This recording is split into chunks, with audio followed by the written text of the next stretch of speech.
Hey guys, this is going to be a small rant on the YouTube and network changes and how they actually affect YouTubers. There's a lot of smoke screening and sugarcoating coming from both companies, so it's hard to get a clear picture of what this change actually means, and I've seen a lot of people confused about why content producers like myself are so angry. First, here's what a network does. Before you're partnered, you have to go through a review system if you want to monetize a video. It's arbitrary and insane, and can often end up getting a perfectly legitimate video stuck unmonetized for days or rarely even weeks. That doesn't sound like a big deal until you realize that the view graph for any video is a monolithic spire that plummets downward in the first couple days. If you miss your first day of having a video monetized, you've likely already lost 70 to 80% of the money that video would have made in its entire lifetime. The reason networks, and gaming networks in particular, are so popular is because that system sucks. Gaming content comes fast and furious and is particularly confusing from a legal perspective because YouTube isn't really sure if me recording myself playing a game is my copyright or the game producer's copyright. So gamers have to deal with that shit all the time.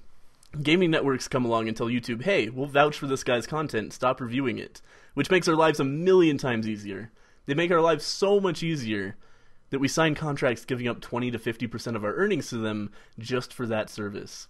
But networks have been causing a problem for YouTube lately. In the past, being partnered with a network was a position of some degree of prestige. Not just any channel could be partnered. Recently, within the last year or so, predatory networks have been popping up and spam messaging any channel with more viewers than a kid doing a class presentation, and selling them fish oil and signing them on contracts with a 5-year lock-in, 50% revenue share, and stipulations like, by the way, we now own all the content you ever make. The idea here is that the 0.1% of people in that bracket who end up making 3 figures a year on YouTube within that 5-year contract are now trapped in this horrible deal, and the company bleeds them dry until the contract runs out. A side effect of this factory farming of small channel partnerships is that now you've got dipshit with 200 subs who partnered because why not with notavirus.com studios, and he's making a video holding his camera phone pointed at himself while he's driving and singing over Journey on the radio. And the copyright holder of that song is like, hey, YouTube, this motherfucker is broadcasting our intellectual property to ones, maybe even tens of people, and we're not getting paid for it. So YouTube went to the networks and were like, hey, I thought you vouched for these motherfuckers. We're going to have to make you actually take responsibility. If they violate copyright, that's your legal problem because you fucking partnered them. And the networks are like, shit man, you can't do this to me. I just partnered 500 shitheads who definitely violate copyright last week, and I lost their email addresses. So YouTube was like, okay, here's what we're gonna do. We're gonna write you a blank check to fuck all your current partners in the ass, and from now on you guys have to get your shit together. So here's the deal they came up with. There are now 2 tiers of partnership, managed and affiliate. Managed partnerships are exactly what partnership used to be. They don't deal with having their content reviewed, because their network is responsible for it and will get sued if there's an issue.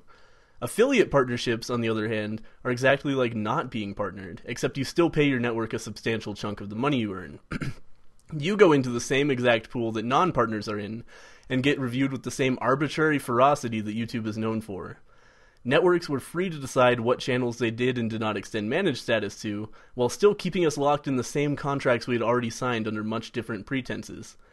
Guess who's now an affiliate? That's the YouTube change everyone's talking about. My contract with Polaris is for another year, and in that time I cannot seek out a managed partnership deal with another network, because I'm still locked into a now worse than useless contract. Many people are in the same boat.